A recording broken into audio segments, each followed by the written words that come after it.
100번 읽어보세요. 사실 여러분 냉정하게 따져봤을 때 책 한 권을 100번 읽는다. 이거는 쉽지 않죠. 굉장히 어렵습니다. 근데 한 페이지를 100번 읽는 거는 생각보다 할만합니다. 이거 천천히 눈으로 읽으셔도 1분이면 읽을 수 있는 분들 굉장히 많거든요. 넉넉 잡고 2, 3분이면 다 한 페이지는 읽을 수 있으세요. 내가 이 페이지가 너무 마음에 들어서 곱씹으면서 읽으셔도 5분이면 충분합니다. 5분이면 충분해요. 한 페이지이기 때문에. 근데 내가 이 페이지를 만약에 1분에 읽는다. 100번 읽는데 여러분 100분밖에 안 걸려요. 그러니까 책 한 권을 100번 읽는 건 어렵겠지만 인생을 위한 최선의 생각의 특징 중에 하나가 뭐죠? 모든 글이 한 페이지로 완성이 됩니다. 완성된 글이 한 페이지에 담겨 있어요. 그래서 한 페이지만 읽어도, 왜냐면은 책이라는 게 내용이 이어지다 보면은 어디까지 읽어야 되지? 그렇게 생각할 때가 많은데, 인생을 위한 최선의 생각은 한 페이지 한 페이지가 완성된 글이기 때문에 이 페이지 진짜 너무 마음에 든다. 이거 완전 씹어 먹고 싶다. 이 내용은 진짜 내 삶으로 100% 체화시키고 싶다. 그런 글들은 여러분 100번 읽는 거 강력 추천드립니다.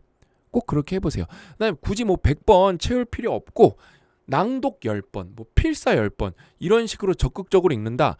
그렇게 여러분들이 적극적으로 독서를 하시면은 작가가 전달하고 싶어하는 메시지를 온전히 흡수할 수 있죠. 그러면은 그 내용, 그 통찰이 이제 여러분께 되는 거예요. 생각만 해도 좋네요.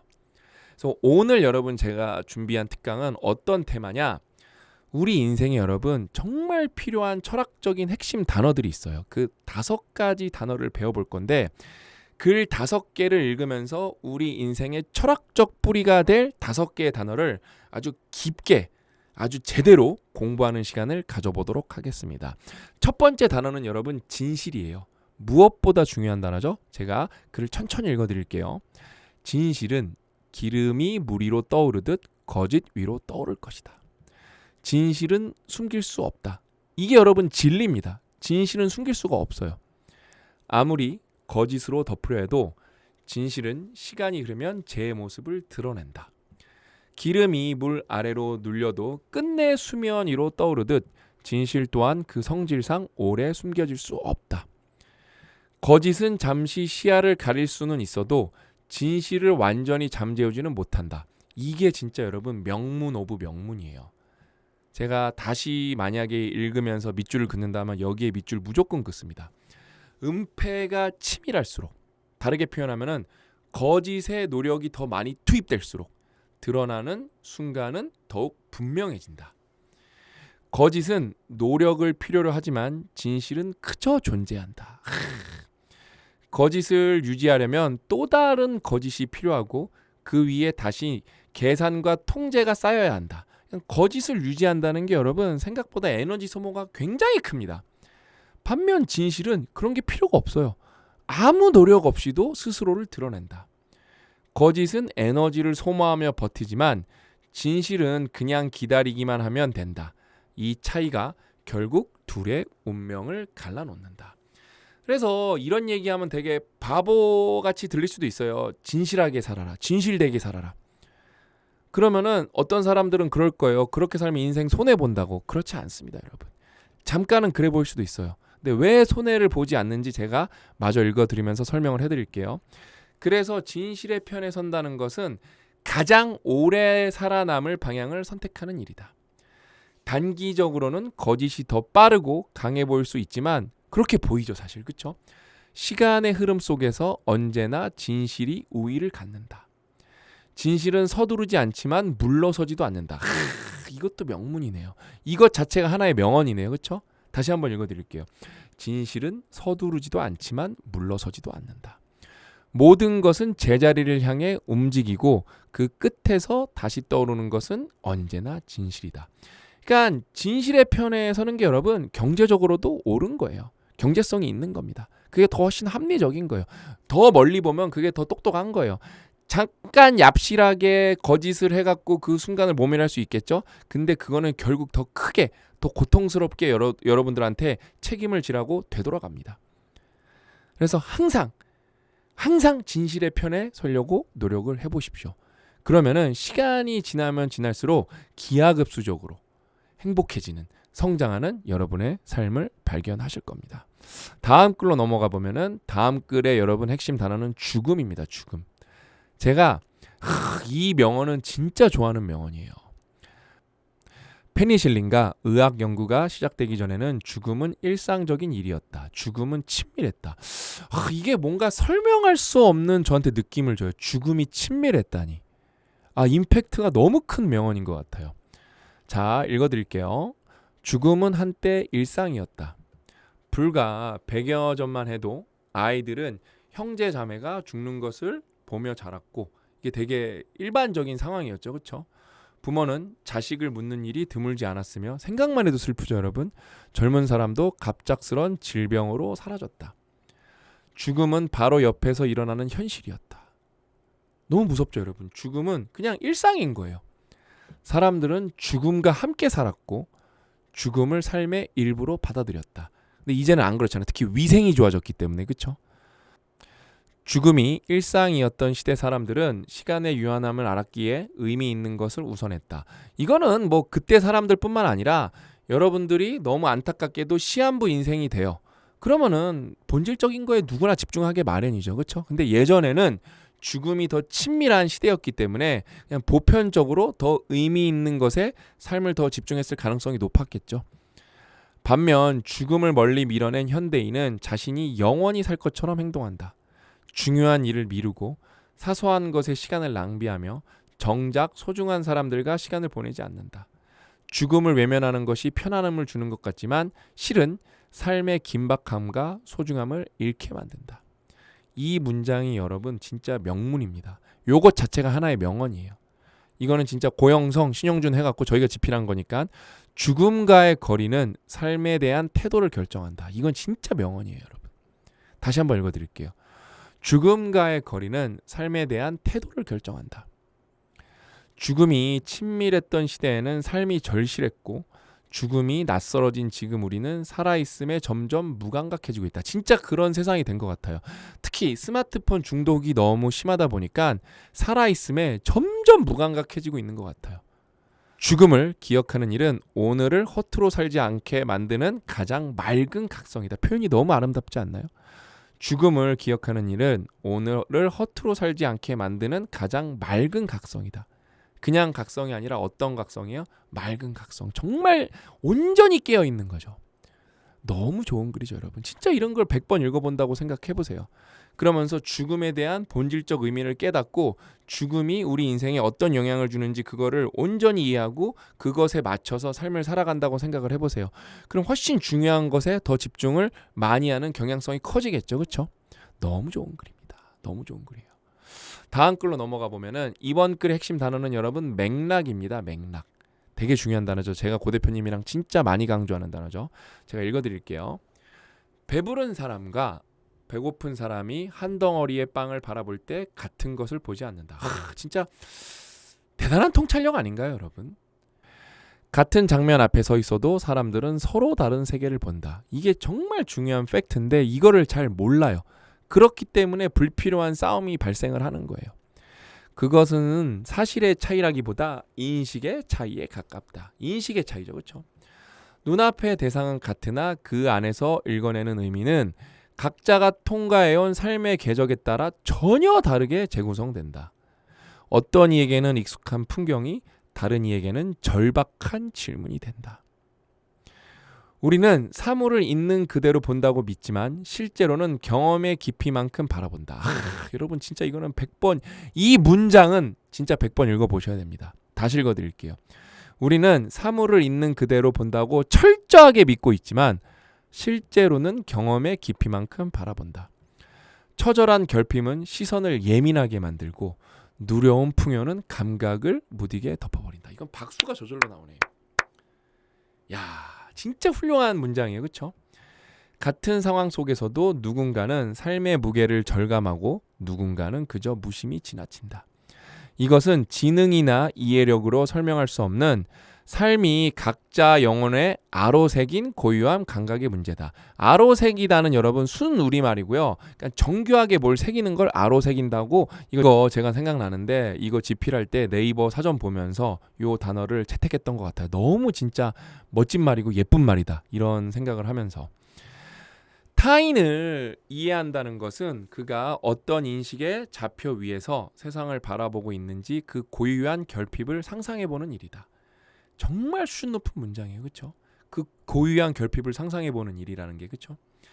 내가 가볍게 흘려보낸 순간이 누군가에게는 온 힘을 다해 버텨내야 했던 사투의 시간일 수 있음을 인정할 때 시선은 한결 따뜻해지고 마음은 겸허해진다. 그렇게 서로 다른 세계 위에 서 있다는 사실을 받아들이는 순간 우리는 같은 인간이라는 지점에서 서로에게 닿는다. 이런 글도 여러분 진짜 너무 좋은 글이죠. 그렇죠? 20번, 30번, 100번 읽어보면 너무 좋겠죠? 다음 글로 넘어가 보면은 요번 글은 여러분 핵심 단어는 용기입니다. 제가 제일 좋아하는 단어 중에 하나가 바로 용기입니다. 저희 딸한테 가장 강조를 많이 하는 단어가 용기입니다. 씩씩함. 쭉 읽어드릴게요. 용기가 부족한 사람들은 항상 그것을 정당화할 철학을 찾아낼 것이다. 망설임은 종종 신중함이라는 이름으로 포장되고 진짜 이런 경우가 많죠. 회피는 객관적 판단이라는 가면을 쓴다. 너무 이런 경우가 많아요. 용기가 바닥난 이들은 자신의 멈춤을 설명하기 위해 방대한 논리와 근거를 수집하며 스스로를 설득하는데 가장 많은 지성을 소모한다. 야, 이게 은근히 여러분 뼈 때리는 얘기예요. 그러니까 내가 이거를 왜 못하는지 그거를 설명하고 나 자신을 설득하는데 자기의 똑똑함과 에너지를 여기에 다 투입한다는 거예요. 뭐가 없기 때문에? 이 용기가 없기 때문에. 그들이 구축한 견고한 철학은 사실 진리를 향한 탐구라기보다 도전에 직면했을 때 느낄 상처와 실패로부터 자신을 보호하기 위한 심리적 방벽에 가깝다. 문제는 생각이 많아서가 아니다. 행동해야 할 순간에 사유를 앞세워 뒤에 숨는 데 있다. 선택의 기로에서 분석은 비대해지고 설명은 정교해진다. 명문이야, 명문. 선택의 기로에서 분석은 비대해지고 설명은 정교해진다. 근데 이 말이 진짜 뼈 때리는 것 같아요. 하지만 삶은 단 한 뼘도 전진하지 않는다. 한 뼘도. 내가 진짜 이걸 기가 막히게 분석하고 설명을 해도 삶은 단 한 뼘도 전진하지 않는다는 거예요. 안 똑똑해도 용기를 갖고 나아가는 게 훨씬 중요할 수도 있다는 거예요. 이때 사유는 생의 지평을 넓히는 도구가 아닌 정체를 변명하는, 멈춰있는 걸 변명하는 알리바이가 된다. 그리고 철학은 비겁한 멈춤을 정당화하는 명분으로 굳어진다. 생각은 여러분 결코 행동을 대신할 수 없습니다. 이게 진리 오브 진리입니다. 다른 차원의 얘기예요. 생각도 중요하고 여러분 행동도 중요한 거예요. 우열은 없습니다. 다른 차원의 문제인 거예요. 세련된 이해가 선택의 책임을 유해해주지도 않는다. 참된 철학은 삶에서 도망치게 하지 않고 삶을 향해 뛰어들게 만들 것이다. 인간을 근본적으로 뒤바꾸는 것은 더 정교한 논리의 탑이 아니라 그 모든 논리가 멈추는 지점에서 무모하게 내딛는 짧은 한 걸음이다. 와, 이건 진짜 박수가 나오는 글이다. 이런 걸 여러분 100번 읽어보면 얼마나 좋겠어요. 그렇죠? 용기가 생기겠죠. 진짜 생기실 거예요. 없던 용기도 생기실 거예요. 그 다음에 마지막 핵심 키워드는 휴식입니다. 휴식, 쉼, 휴식 다 좋습니다. 휴가의 목적은 쉴 시간을 갖는 것이다. 근데 대한민국 사람들이 휴식을 잘 몰라요. 휴가를 가서도 뭔가를 더 보고 더 채우려고 진짜 악착같이 계획을 짜고 뭔가 이렇게 본전을 찾겠다는 그 심리가 굉장히 강합니다. 저도 그래요. 우리에게 휴가는 흔히 쉼이 아닌 성취의 연장이 된다. 촘촘한 일정표를 따라 명소를 정복하고 여행을 하는 게 아니라 명소를 정복하는 거예요. 사진을 남기는 분주한 유량은 쉬러 떠난 곳에서조차 본전을 뽑아야 한다는 효율적 강박의 발현이다. 생산성이 삶의 유일한 척도가 된 사회에서 아무것도 하지 않는 정적은 불안이자 죄악이 되었다. 안타깝게도 우리의 휴가는 장소만 바뀐 또 다른 형태의 노동으로 전락하곤 한다. 제가 여기 눈물 표시를 했어요. 밑줄을 그으면서. 너무 뼈 때리는 얘기여서. 그러나 진정한 휴가는 소음을 비워내는 과정이다. 존재 그 자체로 머무는 법을 잊은 채 그냥 있는 그대로의 나잖아요. 그렇죠? 더 강렬한 경험. 놀러 갔으니까 뭔가 또 재밌는 거 해야 돼. 더 강렬한 경험으로 피로를 덮으려고 할수록 영혼은 갈증을 느낀다. 자극을 걷어낸 뒤에야 비로소 마주하게 되는 고요. 그 어떠한 지향점, 목표 지점이 없는 거예요. 어떠한 지향점도 두지 않는 머무름 속에서만 나라는 존재의 무게가 온전히 느껴지기 시작한다. 근데 요즘에는 이런 휴가를 찾는 분들이 꽤 많아졌어요. 확실히 많이 바뀌었어요. 휴가는 지쳐있던 감각을 원래의 자리로 되돌려 놓는 시간이다. 비어냄으로써 차오르는 이 역설적인 고요에서만 우리의 인생은 비정상적인 가속을 멈추고 제속도를 회복한다. 아무것도 성취하지 않아도 스스로를 괜찮다고 느낄 수 있을 때 우리는 다시 삶을 살아갈 만큼의 여백을 되찾는다. 이 여백을 확보하는 것이 휴가의 본질이다. 참 좋은 글이에요. 뭔가 따뜻하면서도 너무 현실적인 조언을 해주는 너무 좋은 글입니다. 이런 글도 여러분 20-30번 읽어보면 얼마나 도움이 많이 되겠습니까? 그렇죠? 그래서 이런 글을 통해서 그래 제대로 쉬자. 그 다음에 그게 삶으로 진짜로 현실에서 이어져. 너무 좋죠. 책 한 권 제대로 읽었다고 인생이 바뀐다? 그거는 여러분 진짜 미니 로또랑 똑같은 겁니다. 너무 좋죠. 그래서 여러분 인생을 위한 최소한의 생각이 좋을 수밖에 없는 이유는 여기에는 이제 260개의 글이 있는데 여기에는 1400개의 명언만 있습니다. 거인을 읽다에는. 거인을 읽다 1400개의 명언에서 260개의 명언을 선정을 해서 저랑 고 대표님이 글로 풀어 쓴 거예요. 그래서 여러분 이 뿌리가 너무 좋기 때문에 인생을 위한 최선의 생각은 나쁠 수가 없고 거인을 읽다도 여러분 또 다른 차원으로 좋습니다. 여기에는 명언만 있기 때문에 이 명언집은 좀 추상적이죠. 그래서 읽는 맛이 달라요. 왜냐면은 여러분의 생각을 덧볼칠 수가 있습니다. 이거는 좀 깊게 읽는다고 보면은 거인을 읽다는 좀 넓게 읽는다. 너무 좋죠. 그래서 제가 아무 페이지나 앞에서 또 하나 사진 찍어왔거든요. 그냥 명언 하나하나가 좋아요. 가장 나쁜 감옥은 닫힌 마음일 것이다. 제일 나쁜 감옥이겠죠. 그렇죠? 할 일 목록을 만들 때 하지 말아야 할 목록도 만들어야 한다. 이거 워런 버핏 얘기입니다.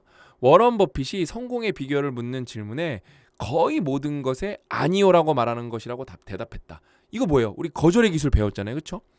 중요한 일만 제대로 해낸다면 그 사소한 일들은 그리 중요치 않다. 우선순위 3개만 확실하게 끝낼 수 있다면, 심지어 우선순위 하나라도 제대로 끝낼 수 있다면은 그 사소한 일들은 어떻다?